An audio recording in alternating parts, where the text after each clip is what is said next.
भाई साहब, प्रशांत किशोर से बहस मतलब जिंदगी तहस नहस। अगर पर्सनली मुझसे आप पूछेंगे तो मैं प्रशांत किशोर को ही वोट दूंगी। मैं उनकी ही फैन हूँ। स्कूल का बस्ता छाप पर बटन दबा। और जितने भी मीडिया कर्मी हैं, मैं तो देखता हूँ कि जितने सारे लोग हैं वो केवल प्रयास करते हैं किसी तरीके से एनडीए के ऊपर कि भाई वो जीत रही है, वो आगे आ रही है, उन्होंने काम करा है। बस हर चीज को इस तरीके से घुमा करके ये सवाल पूछेंगे कि वो किसी एक पार्टी का ही सवाल बन के रह जाएगा। एनडीए वाले भी टिकट बेच रहे हैं, महागठबंधन वाले भी टिकट बेच रहे हैं। खाली एक जनसुराज पार्टी में टिकट नहीं बेचा जा रहा है, बाकी हर जगह टिकट बेचा जा रहा है। पत्रकारों को ये चाहिए कि अगर वो कोई सवाल कर भी रहे हैं तो उस सवाल में ये चीज ना झलके कि वो किसी दूसरे पार्टी का सवाल कर रहे हैं।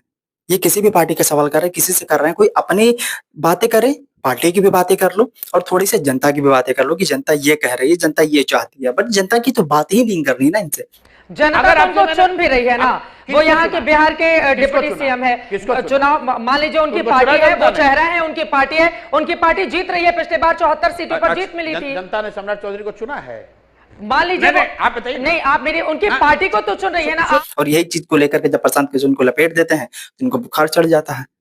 ये कोई भी बात करेंगे वहां से लपेट कर करेंगे। उसके बाद ये चाहते हैं, ये एक्सपर्ट भी करते हैं कि प्रशांत किशोर इनसे जो बात करे वो अच्छे लहजे में बात करे। बात डर की नहीं है, बात जनता के जनादेश की है। डराइए मत। आपको लगता है कि फिर से वो बनेंगे मुख्यमंत्री? अब आप डरिए चाहे खुश होइए, एनडीए की सरकार नहीं बन रही है। नीतीश कुमार का कैरियर खत्म हो गया। ये टोंट कसेंगे, ये तंज कसेंगे, ये घुमा करके बोलेंगे, ये ऐसा जाहिर कराएंगे, ये समझाना चाहेंगे, ये महसूस करवाएंगे कि सामने वाला कुछ नहीं है। प्रशांत किशोर को दिखाएंगे कि आपकी पार्टी अभी नई नहीं है, अभी बहुत काम करना बाकी है, अभी आपने कुछ नहीं किया, आपकी कोई मजबूती नहीं है, आप कहीं की गिनती में नहीं हो।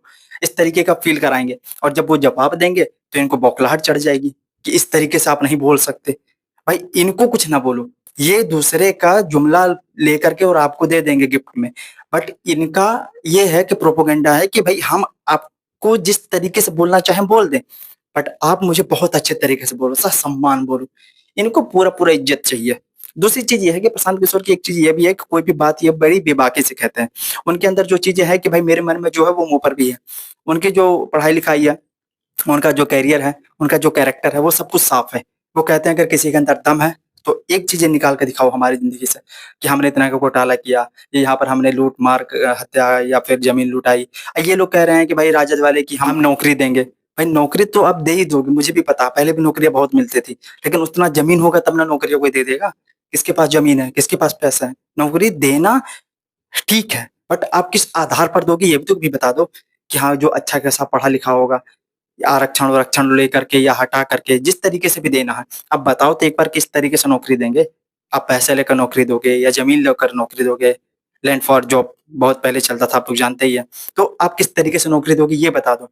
और ये कह रहे हैं कि 1 करोड़ लोग को ये नौकरी देंगे। 1 करोड़ लोग का मतलब हर घर में ये नौकरी चाहिए। और कम से कम 1 करोड़ युवा ही अगर आप मान लो, होंगे तो ज्यादा ही, लेकिन आप 1 करोड़ ही युवा मान लो तो टोटल आप एक एवरेज को जोड़ोगे अगर इस हिसाब से तो 12 लाख करोड़ होगा। 12 लाख करोड़ और 3 लाख करोड़ रुपए बिहार का टोटल बजट है। तो ये वहां से 4 गुना ज्यादा कैसे दे सकते हैं?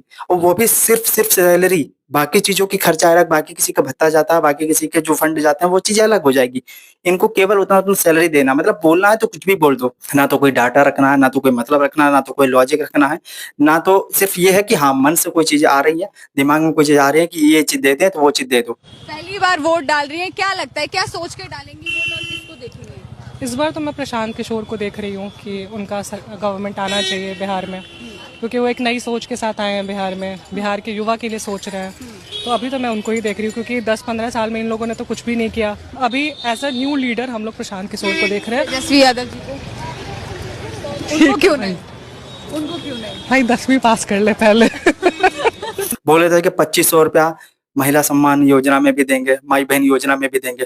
पहला बात तो भाई शब्द ही सही कर लो, ठीक है? महिला सम्मान योजना ठीक लगता है, ठीक है, अगर उसमें हम देंगे तो भाई 2500 रुपए के हिसाब से ही आप काउंट कर लो, तो उसमें भी ये लोग जा रहे हैं। लाखों करोड़ों का उसमें भी ये पहुंचा रहे हैं। मतलब इनका जो फंड ही नहीं है, इनका जो बजट ही नहीं है पूरे बिहार का, ये कैसे दे सकते हैं? तो लोग इन जुमलेबाजी को जानता हो। खेसारी यादव भी जो चुनाव लड़ रहे हैं छपरा से, वो विकास विकास कर रहे हैं, भाई वो भी पता चल जाएगा, वो जीतेंगे, उनको मौका ही नहीं मिलने वाला है। देखो अभी वक्त आएगा, ये भीड़ उनको लग रहा है कि वो हमारी है, बट वो वक्त बताएगा वो भीड़ किसकी है। जब समस्या देखूंगा ही नहीं तो सॉल्व कैसे?